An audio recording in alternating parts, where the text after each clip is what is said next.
अस्सलाम वालेकुम। उम्मीद आप सब खैरियत से होंगे। 3 से 4 मिनट में मैं आपको 2 कहानियाँ सुनाऊंगा और आप इसको सोचिए, समझिए और ख़ुद फैसला करिए कि गलती किसकी है। ये बराबर में वीडियो चल रही है, इसको आप छोड़ दीजिए, भूल जाइए। आप मेरी बात के ऊपर ज़्यादा ध्यान दीजिए। आप यकीन जानिए, इसके निकलने से पहले मैं अपनी दोनों कहानियाँ ख़त्म कर दूँगा। पहली कहानी ये है, किसी के घर में आग लगती है, दुकान पर आग लगती है, फ़ौरन वो जो है फायर ब्रिगेड को फ़ोन करता है।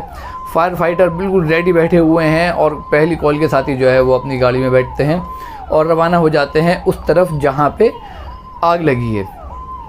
दूसरी कहानी ये है कि कोई अपने घर में बैठा हुआ है, अपने पेरेंट्स के साथ या बच्चों के साथ खेल रहा है। अचानक उनके घर में किसी की तबीयत ख़राब हो जाती है, कोई इमरजेंसी हो जाती है, कोई हार्ट अटैक हो जाए या किसी की खुदा न खास्ता चोट लग जाए, तो फ़ौरन जो है वो एम्बुलेंस को फ़ोन करते हैं।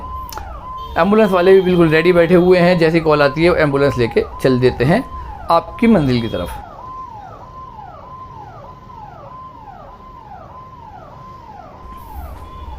अब ये दोनों ही लोग, जिसके घर में आग लगी है वो भी बेसब्री से फायर फाइटर्स का इंतज़ार कर रहा है और अपने घर को, अपने सामान को, अपने माल को जलता हुआ देख रहा है। अगर खुदा न खास्ता उस घर में, उस दुकान में कोई 2-4 लोग फंसे हुए हैं, वो भी जो है इंतज़ार कर रहे हैं जल्दी से फायर फाइटर आएँ और उनकी जान बचा लें। इधर दूसरी तरफ जिन्होंने एम्बुलेंस वाले को फ़ोन करा है वो भी इंतज़ार कर रहे हैं कि जल्दी से एम्बुलेंस आए और हमारे पेशेंट्स को जल्दी से हॉस्पिटल ले जाए ताकि उसकी केयर हो सके वक्त पे और उसकी जान बचाई जा सके। अब ये दोनों ही गाड़ियाँ, यानी जो फायर ब्रिगेड है ये भी और एम्बुलेंस ये अपने वक्त पे नहीं पहुँचती। इस आदमी के जिसके घर में आग लगी थी, इसका घर जल के सुहा हो जाता है और जिसका पेशेंट बीमार था, जिसकी वजह से एम्बुलेंस को फ़ोन करा गया था, वो वक्त पे आती ही नहीं है। जब तक ये दोनों गाड़ियाँ अपनी मंजिल पे पहुँचती हैं तो जो नुकसान होता है वो सारा हो चुका होता है। फिर लोग जो है इन लोगों को गालियाँ बक रहे होते हैं कि अगर ये वक्त पर आ जाते तो या तो किसी की जान बचाई जा सकती थी या किसी का माल बचाया जा सकता था। अब इस वीडियो की तरफ आते हैं। इतनी देर से मैं आपको 2 कहानियाँ सुना रहा हूँ, लेकिन ये गाड़ी अभी तक नहीं निकली और ये कहीं आग लगी हुई है वहाँ के लिए निकली है।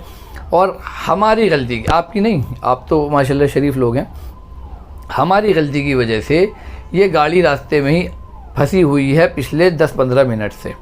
आप इस गाड़ी के पीछे जाम भी देख रहे होंगे, लोग खड़े हुए हैं, इंतज़ार कर रहे हैं गाड़ी निकल जाए। और हमने क्या कर रखा है, हमने दोनों तरफ जो है अपनी गाड़ियाँ लगा रखी हैं, रास्ते में तार बिछा रखे हैं, ठेले खड़े कर रखे हैं, रिक्शाएँ लगा रखी हैं। कोई रास्ता देने को राज़ी नहीं है। कोई मरता है मरे, किसी के घर में आग लगती है लगे, क्योंकि वो हम नहीं हैं। तो देखिए, ध्यान रखिए। तो इस्लाम हमें ये सिखाता है कि रास्ते से तकलीफ़ देने वाली चीज़ का हटा देना जो है वो सदका है। कौन मुसलमान ऐसा है जिसको ये बात नहीं पता कि रास्ते में तकलीफ़ पैदा करना बहुत बड़ा गुनाह है, फिर भी हम ये गुनाह करते हैं और रोज़ करते हैं। आज हम दूसरों की जान की परवाह नहीं कर रहा है, माल की परवाह नहीं कर रहा है, कल ये हमारे साथ भी होने वाला है। याद रखिए, दुनिया में भी आप भुगत के जाएंगे, सिर्फ आखिरत में आपको सज़ा नहीं मिलने वाली।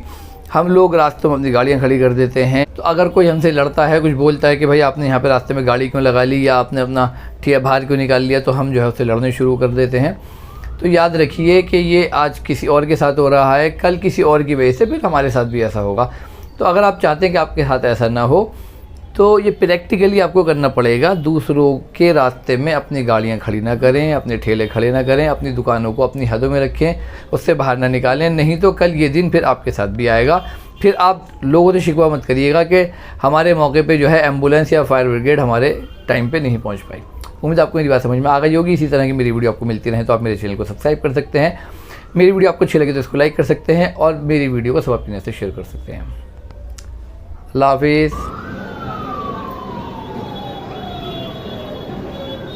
कि अभी तक गाड़ी फंसी हुई है, मैं तो सोचा था निकल गई होगी। खैर चलिए, गाड़ी को निकलवाइए जाके। अल्लाह हाफिज़।